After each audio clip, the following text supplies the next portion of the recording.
भारत के इतिहास में गालियां रही हैं, लेकिन सांस्कृतिक यात्रा में गालियां रही हैं, वो आ गई किसी भी तरीके से। लेकिन 2014 के बाद से जिस तरह से गालियों के लिखने का दौर चला और बोलने का दौर चला, वो कभी भी नहीं रहा। तो जो चौराहे की बहस थी वो अब ड्राइंग रूम में हो रही है और हम लोगों के फोन नंबर पे हो रही है। इसमें जरा भी भ्रम रखने की जरूरत नहीं है कि गाली देने वाले लोग कौन हैं।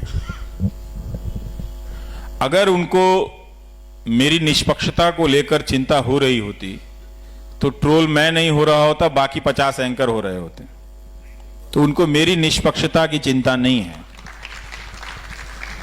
उनको चिंता यह है कि जब हमने सबको खत्म कर दिया तो ये कैसे बचा रह गया है। तो वो हताश हैं। मेरे बचे होने के को लेकर या मेरे जैसों के बचे होने को लेकर वो हताश हैं। तो वो गालियां देते हैं, ट्रोल करते हैं। अगर मैं कहूं कि इसका कोई भी असर नहीं होता है तो ये ठीक बात नहीं होगी। अगर असर नहीं होता तो हम कहते भी नहीं। और इसलिए कहते हैं कि इसलिए नहीं कहता कि मैं कोई बहुत बेचैन हो गया हूं इनसे, बल्कि इसलिए भी आपसे बताता हूं, मैं लिखता हूं। मेरे दोस्तों से काफी बहस होती है कि तुम क्यों ये बात पब्लिक में डालते हो। मैं हमेशा कहता हूं कि ये एक एस्टैब्लिश्ड पॉलिटिकल स्ट्रक्चर के तहत हो रहा है, इसलिए पब्लिक में ये बात डालनी चाहिए कि गालियां दी जा रही हैं। और बहुत ही वो मारने काटने की गालियां, तर्क वो करना नहीं चाहते हैं। उन्होंने वो बहुत सारे लोग यहीं पे दिखा रहे थे कि एक वकील साहब प्रोफेसर हैं, जानते नहीं मेरे बारे में, लेकिन फोटो लगाए हुए हैं कि एंटी नेशनल है। और अपना स्टूडेंट फॉलो करते होंगे। तो एक तरह से ये एक नेटवर्क बना है कि हम सब के बीच से एक समर्थक बनाने की लगातार कोशिश की जा रही है। जैसे ही आप दर्शक, नागरिक से दर्शक बनते हैं और दर्शक से लॉयल दर्शक बनते हैं और फिर दर्शक से जैसे ही आप समर्थक में बदलते हैं, फिर आपको सवाल से का कोई मतलब नहीं रह जाता। फिर आप उस पार्टी के लिए झंडा उठा लेते हैं। और यही प्रक्रिया वो ज्यादा से ज्यादा वो करने की कोशिश कर रहे हैं। तो खूब गालियां पड़ती हैं, धमकियां पड़ती हैं, इससे जिंदगी पर असर पड़ा है। अच्छी बात ये हुई कि घर में बंद रहने के कारण मैं ज्यादा लिखने लगा हूं, तो 25,000 शेयर हुआ ना। हाँ, मैंने पूछा ना कि जब न्यूज चैनल युद्ध का मंच सजा रहे थे तो आप गांधी जी के नाम पर शांति पुरस्कार लेने चले गए। तो मैं बैठ के पढ़ता रहता हूं, लिखता रहता हूं, तो ये अच्छी चीजें हुई हैं। परिवार के लोगों पे भी असर तो पड़ता ही है कि जब हम परेशान रहते हैं तो जरूर हमारे दोस्तों पे भी असर पड़ता है। और हम कोई लोहे के नहीं बने हुए हैं, डर हमको भी लगता है। और जिसको भी डर नहीं लगता उससे थोड़ा सा बचिए, उससे दूर रहिए। जो भी बात बात पे सीना खोल ले, सीना दिखा दे, दूर रहिए। ऐसे बहादुरी नहीं होती है। हर दिन अपने डर को जीतना ही बहादुरी है। हर दिन अपने आप को बहादुर घोषित करना बहादुरी नहीं है।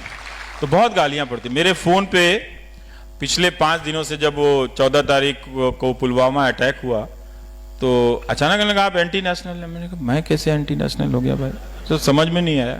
तो वो कोई अवार्ड सेरेमनी था, उसमें मैं कुछ बोल आया न्यूज़ चैनलों को, तो उन्होंने उसके बाद से भयानक ट्रोलिंग शुरू हुई।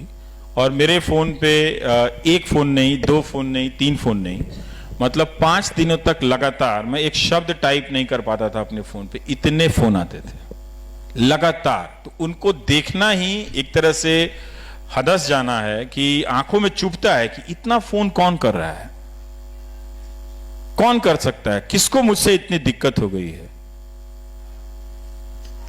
भाई जब आपको 15 लाख नहीं मिले उनसे तो दिक्कत नहीं हुई, हमने तो ऐसा कहा भी नहीं था कुछ, आप मुझे ट्रोल कर रहे हैं।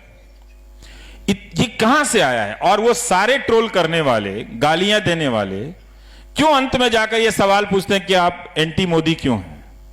हम कहां एंटी मोदी, हम तो मोदी की मदद करते हैं सवाल पूछ के, ताकि समय पे पता चल जाए। तो बहुत ही खराब हालत है मीनाक्षी। और ये सामान्य, मैं यही सोचता हूं कि आम नागरिक के अंदर जब ये भय बैठता होगा तो वो कितना भयानक होता होगा। मुझे तो फिर भी इसकी आदत हो गई। अगर आपके फोन पे कोई 4 दिनों तक लगातार हजारों की संख्या में फोन और 3000 से ज्यादा मैसेजेस भेज दे गालियों के, उनको देखना, उनको डिलीट करना, सबको एक बार में नहीं कर सकता क्योंकि पहले के कुछ मैसेजेस बहुत जरूरी होते हैं, उसको रखना पड़े, इसलिए आप सबको एक साथ बल्क में डिलीट नहीं कर सकते हैं। उनको डिलीट करने के लिए ही मुझे रोज 3-3 घंटे 4-4 घंटे बैठकर ये करना पड़े, तो ये वो काम कर सकते हैं। तो इसीलिए उन्होंने क्या किया है कि इसके जरिए पब्लिक के बीच में ही पब्लिक को एक दीवार बना दिया है। वो इस लड़ाई में अब सामने नहीं है, वो उपदेशक हैं। 7 दिन तक लड़ाई हो जाए फिर वो कह सकते हैं कि हमारी लड़ाई कश्मीर को लेकर है, कश्मीरी लोगों से नहीं है, वो कह सकते हैं, क्योंकि उनको बहुत सारी रैलियां करनी होती तो कुछ ना कुछ कहना है तो कहीं ना कहीं कुछ कह देते हैं वो। तो ये एक व्यवस्था बनी है जिसको उन्होंने लेजिटिमाइज किया, या उनकी पार्टी की पॉलिटिक्स ने लेजिटिमाइज किया है। ये अब 5 साल के बाद अगर आप नहीं देख पाएंगे तो कब देख पाएंगे? ज्यादातर ट्रोल करने वालों को वो क्यों फॉलो करते हुए नजर आते हैं? और वही सिर्फ ट्रोलिंग की बात नहीं है, उनके पार्टी के जो नेता हैं, जो आईटी सेल के जो व्हाट्सएप ग्रुप में जो मैसेजेस चलते हैं, सबकी भाषा एंकर से लेके वहां तक एक हो गई है और वो सब एक दिशा में जाती हुई दिख रही है। तो हम लोग सोशल साइंटिस्ट भी हो गए हैं, देखते देखते तो समझ में तो आती है ना बात की ये बात आ कहां से रही है और जा कहां से रही है। तो बहुत खराब है, इसको रोज झेलना, गालियां बच्चों के बारे में, परिवार के बारे में झेलना। हम सब अपनी माँ को बहुत प्यार करते हैं, सिर्फ उन्हीं की माँ नहीं है कि जो जाके बैंक में लाइन लगा के फोटो खिंचवा लें। मेरी भी माँ है और मैं भी अपनी माँ की बड़ी इज्जत करता हूँ।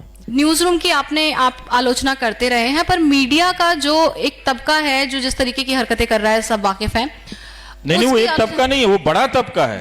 900 चैनल हैं इस देश में, हम तो 2 ही 4 चैनल को जानते हैं, पर ये काम कई 100 चैनलों से हो रहा है। पर मीडिया में खुद को इवैल्यूएट करने की, अपना खुद का आकलन करने की कोई ऐसी रिवाज नहीं रही है। ऐसे में आप किसी कॉन्क्लेव में जाते हैं, किसी संगोष्ठी में जाते हैं, वहां बड़ी नैतिकता की बातें होती है। वही संपादक जो न्यूज रूम में ऊप्स मूवमेंट और तैमूर डेस्क बनवा रहे हैं, लोगों से मैं थोड़ा दूर रहने लगा हूं आजकल। जी, मेरा सवाल यही है कि ये जो नैतिकता है, ये जो आदर्श है, सिर्फ संगोष्ठी और कॉन्क्लेव में क्यों है, न्यूज रूम में क्यों नहीं है? नहीं रहेगा, क्योंकि यही तो, अगर वो उन्हें पता है कि वो न्यूज रूम में कुछ बातें कहनी है, सबके पास एक भीड़ है ना, तो उनके भी कार्ड बढ़ जाते हैं, लोग आ जाते हैं, तो वो सोचते हैं वो जो बोल रहे हैं वो सत्य बोल रहे हैं।